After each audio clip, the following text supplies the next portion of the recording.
Shalom, shalom, d'où vous me suivez, je suis dans la joie de nous retrouver encore en ce jour. Bonne année 2024. J'espère que vous avez bien fêté. En tout cas, nous rendons grâce à notre Dieu de nous avoir permis d'entrer en bonne santé dans cette année 2024. Et j'espère que pour ce nouveau thème de Ushaouri, Dieu va nous faire beaucoup de bien. Alors voilà, comme promis, nous commençons un nouveau thème et ce nouveau thème s'intitule les relations. Les relations que nous parlerons de ces relations en 4 étapes. La première étape, ça sera aujourd'hui avec le sous-thème l'importance des relations. L'importance des relations. Alors partage, like, invite quelqu'un à s'abonner à ma page et que Dieu vous bénisse abondamment. Donc notre passage clé de la Bible pour ce thème de relations se trouve dans Juges, le livre de Juges au chapitre 11, du premier verset jusqu'au verset 11. Je lis la parole de Dieu qui dit ceci. Jephthé le Galaadite était un vaillant héros. Il était fils d'une femme prostituée et c'est Galad qui avait engendré Jephthé. La femme de Galad lui enfanta des fils qui, devenus grands, chassèrent Jephthé et lui dirent « Tu n'hériteras pas dans la maison de notre père, car tu es le fils d'une autre femme. » Et Jephthé s'enfuit loin de ses frères et il habita dans le pays de Tob. Des gens de rien se rassemblèrent auprès de Jephthé et ils faisaient avec lui des excursions. Quelque temps après, les fils d'Ammon firent la guerre à Israël et comme les fils d'Ammon faisaient la guerre à Israël, les anciens de Galad allèrent chercher Jephthé au pays de Tob. Ils dirent à Jephthé, « Viens, tu seras notre chef et nous combattrons les fils d'Ammon. » Jephthé répondit aux anciens de Galad, « N'avez-vous pas eu de la haine contre moi et ne m'avez-vous pas chassé de la maison de mon père? Pourquoi venez-vous à moi maintenant que vous êtes dans la détresse? » Les anciens de Galad dirent à Jephthé, « Nous revenons à toi maintenant afin que tu marches avec nous, que tu combattes les fils d'Ammon et que tu sois notre chef, celui de tous les habitants de Galad. » Jephthé répondit aux anciens de Galad, « Si vous me ramenez pour combattre les fils d'Ammon et que l'Éternel les livre devant moi, je serai votre chef. » Les anciens de Galad dirent à Jephthé, « Que l'Éternel nous entende et qu'il juge si nous ne faisons pas ce que tu dis. » Et Jephthé partit avec les anciens de Galad. Le peuple le mit à sa tête et l'établit comme chef. Et Jephthé répéta devant l'Éternel à Mitzpah toutes les paroles qu'il avait prononcées. Et voilà, l'importance des relations. L'importance des relations. C'est quoi les relations?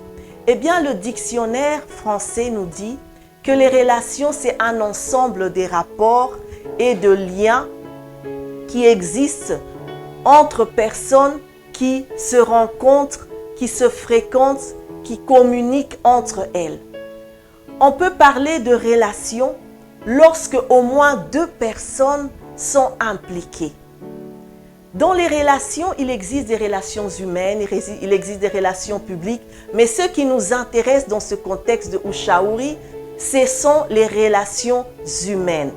Quelques exemples des relations humaines, eh bien, on a les relations familiales, on a les relations sociales, on a les relations professionnelles, les relations spirituelles, on a différentes sortes de relations dans les relations humaines. Alors, qu'en est-il de l'importance des relations? Qu'en est-il de l'importance des relations? Plusieurs théories démontrent que les relations sont importantes en fonction de nos besoins. Et ces besoins nécessitent les autres pour pouvoir se réaliser. alors quels sont ces besoins qui nécessitent la présence des autres autour de nous dans nos vies pour pouvoir se réaliser? Eh bien, j'ai subdivisé ces besoins en 5 catégories. La première catégorie, ce sont les besoins physiologiques. Les besoins physiologiques, c'est par exemple le besoin du manger, le besoin de boire, les besoins sexuels, le besoin de repos, le besoin de logement. Et les personnes qui sont nécessaires pour ces besoins sont par exemple les parents, les enfants, les conjoints. Et deuxième catégorie des besoins, ce sont les besoins de sécurité. Les besoins de sécurité, ce sont les besoins qu'on a pour se sentir en sécurité, pour faire confiance. Et les personnes qui sont habilitées à nous aider dans ces besoins sont par exemple l'État, par exemple les médecins, par exemple les pompiers, la police. Et troisième catégorie de relations, voilà, ce sont des besoins plutôt, ce sont les besoins d'appartenance. Les besoins d'appartenance, ce sont les besoins que l'individu a l'individu a de se sentir aimé, de se sentir écouté, de se sentir compris, ou par exemple de faire partie d'un groupe, de sentir l'estime des autres. Et donc les personnes qui sont nécessaires pour ces genres de besoins, ça peut aussi être la famille, les membres de famille, ça peut être les personnes dans une communauté, dans une église, à l'école, au travail. Voilà, quatrième catégorie de besoins, ce sont les besoins d'estime. Les besoins d'estime, ce sont les besoins qu'on a d'être utile, d'avoir de la valeur. Ce sont des besoins qu'on a de conserver son identité. Et il y a aussi des personnes autour de nous qui sont utiles, qui nous aident à pouvoir assouvir ces besoins-là. Et la dernière catégorie de besoins, ce sont les besoins de s'accomplir. Et les besoins de s'accomplir, ce sont les besoins de développer ses connaissances, de développer ses valeurs. Et les personnes qui sont nécessaires, ça peut aussi être des personnes qu'on connaît, ça peut être des personnes, des inconnus. On a besoin de développer ses connaissances et ses valeurs. Alors, qu'en est-il des relations pour Dieu, selon Dieu? Qu'en est-il des relations selon Dieu? Dieu aime les relations parce que Dieu ne nous a pas créés seuls dans ce monde.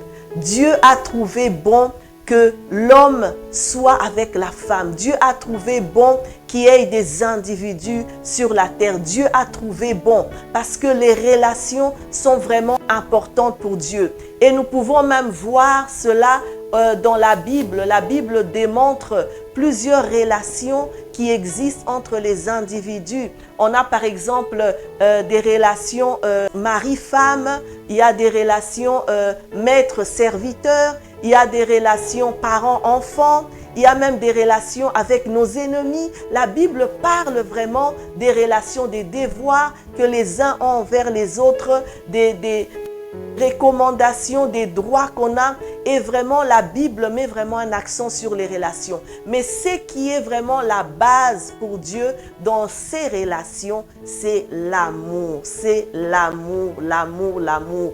Et on a un passage clé pour appuyer cet amour. C'est dans 1 Corinthiens chapitre 13 du verset 4 au verset 5. Je le lis qui dit ceci. L'amour est passion, l'amour est plein de bonté, il n'est pas envieux, il ne cherche pas à se faire valoir, il ne s'enfle pas d'orgueil, il ne fait rien d'inconvénient, il ne cherche pas son propre intérêt, il ne s'aigrit pas contre les autres, il ne trame pas le mal. C'est ça l'amour. Donc Dieu nous recommande d'avoir des relations et des relations qui sont basées sur l'amour, sur l'amour. On voit qu'il y a des relations, il existe des relations positives. Eh bien, des relations positives, ce sont des relations qui font augmenter notre estime de soi. Des relations positives, ce sont des relations qui crée en nous les sentiments de bien-être, qui crée en nous les sentiments d'existence. Mais il existe aussi des relations négatives. Et ces relations négatives produisent en nous tout ce qui est négatif. Ces relations font baisser notre bien-être. Ces relations font baisser notre motivation. Ces relations nous amènent à la négativité. Alors nous allons parcourir pendant tout ce mois de janvier les relations. Voilà, nous allons parcourir les relations dans ce passage de Jephthé. Jephthé a eu des relations. Il a connu des relations. Il a eu des relations familiales. Il a eu des relations sociales. Et nous allons vraiment entrer en profondeur à l'exemple de Jephthé, voir ce que les relations peuvent avoir comme impact, que ce soit positif ou négatif dans nos vies. Alors, je t'invite à prier avec moi. Mais avant de prier, je veux te donner un conseil. Tu sais, il y a des moments où on est perdu. Il y a des moments où on est trahi. Il y a des moments où on est déçu par les gens. Il y a des moments où on est blessé. Mais que cela ne t'empêche pas d'avoir des relations. Ne reste pas enfermé sur toi-même. Ne reste pas isolé. Ne reste pas loin des gens. Tu as toujours besoin de quelqu'un. Que ce soit quelqu'un dans ta famille, que ce soit quelqu'un dans ton lieu de travail, dans ton école, dans ton église, tu as toujours besoin de quelqu'un. Et la relation la plus profonde que nous avons en tant qu'enfants de Dieu, c'est la relation avec Dieu. C'est la plus grande relation, la plus grande et la plus importante que Dieu nous recommande d'avoir, la relation avec lui. Alors, je ne sais pas, cette année 2024, c'est une nouvelle année. C'est une nouvelle année où nous voulons un autre nouveau nous. Je veux être un nouveau moi. Alors, mets de côté ton aigreur, mets de côté ton amertume, mets de côté ton orgueil, mets de côté tout ce qui t'accablait pendant ces années, pendant même l'année 2023. Alors, sois un nouveau toi dans tes relations. Sois un nouveau toi dans tes relations. S'il y a eu des séparations et qui nécessitent que tu interviennes, alors va, réconcilie-toi. Il y a ces relations qui sont importantes. Peut-être que tu ne le vois pas encore aujourd'hui, mais qui seront importantes demain. Alors garde ces relations. Si tu n'avais plus cette relation avec Dieu, alors recherche-le. Il est ce Dieu d'amour, il est ce Dieu qui ne rejette pas, il est ce Dieu qui a les bras grands ouverts et il t'appelle encore aujourd'hui à renouer avec lui. Renoue avec lui, abandonne le péché, abandonne le mal, abandonne ce qui est désir du monde, distraction et concentre-toi sur ta relation avec Dieu. Alors, nous allons prier. Je serai à toi, tu seras à moi, pour toujours dans l'éternité. Nos cœurs unis d'un même amour, ensemble pour l'éternité. Je serai à toi, tu seras à moi, ensemble pour l'éternité. Nos cœurs unis d'un même amour, ensemble pour l'éternité. Je serai à toi, tu seras à moi, ensemble pour l'éternité. Nos cœurs unis d'un même amour, ensemble pour l'éternité. Je serai à toi, tu seras à moi, ensemble pour l'éternité. Nos cœurs unis d'un même amour,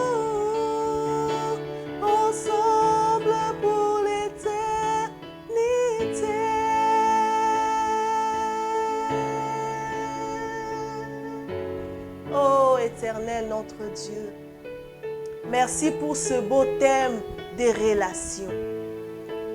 Oh Seigneur, notre Dieu, tu nous as créés, tu nous as établis sur cette terre pour que nous puissions avoir de l'amour les uns envers les autres. Et nous croyons, Père, que tu es ce Dieu d'amour, c'est Dieu qui ne rejette pas. Seigneur, ce jour, je viens avec mon frère, je viens avec ma sœur, Seigneur, qui veut renouer avec toi ce jour. Père éternel, tu as dit dans ta parole, Seigneur, que tu ne rejettes pas celui qui vient à toi avec un cœur sincère. Ô Éternel, regarde les profondeurs de cœur. Regarde, Seigneur, la soif, Seigneur. Regarde ce cœur humble, ce cœur qui regrette, Seigneur, de s'être éloigné de toi et qui revient à toi. Seigneur, notre Dieu, attire-nous à toi. Attire ce cœur à toi, Seigneur, afin que ce cœur puisse vivre une relation parfaite avec toi. Je viens prier, Seigneur, pour ces relations qui ont été brisées. Ces relations qui ont été divisées, ces relations qui se sont abîmées, Seigneur. Ça peut être des relations dans la famille, peut-être des relations dans le lieu de travail, des relations dans l'église, Seigneur. Oh Dieu de gloire, je prie que tu interviennes, Seigneur, que tu mettes le pardon dans les cœurs, que tu mettes l'amour dans les cœurs, que cet amour, Seigneur, augmente encore, l'amour qui pousse à pardonner, l'amour qui pousse à oublier le mal. Oh Dieu de gloire, réconcilie les parents avec les enfants, réconcilie les époux avec leurs épouses, réconcilie, Seigneur, oh Dieu de gloire, les frères et les sœurs dans l'église, réconcilie, oh Seigneur notre Dieu, que nos relations soient solides, que nos relations soient restaurées, que nos relations soient renouvelées pour la gloire de ton nom. C'est au nom de Jésus que nous avons ainsi prié. Amen, amen, amen, amen. Je rends grâce à Dieu et je vous dis merci de m'avoir suivi. La semaine prochaine, le mercredi prochain, nous entamerons le deuxième sous-thème des relations qui est le rejet. Notre passage clé, l'histoire de Jephthé. Jephthé a connu plusieurs sortes de relations dans la famille, des relations sociales, des relations professionnelles parce qu'il était guerrier, mais il a connu aussi le rejet. Il a subi des relations négatives. Eh bien, nous allons entamer, nous allons parler du rejet dans nos relations, les conséquences que le rejet peut avoir dans nos vies. Alors, je vous souhaite une très bonne semaine dans les bras du Saint-Esprit et que Dieu vous fasse beaucoup de bien. À bientôt!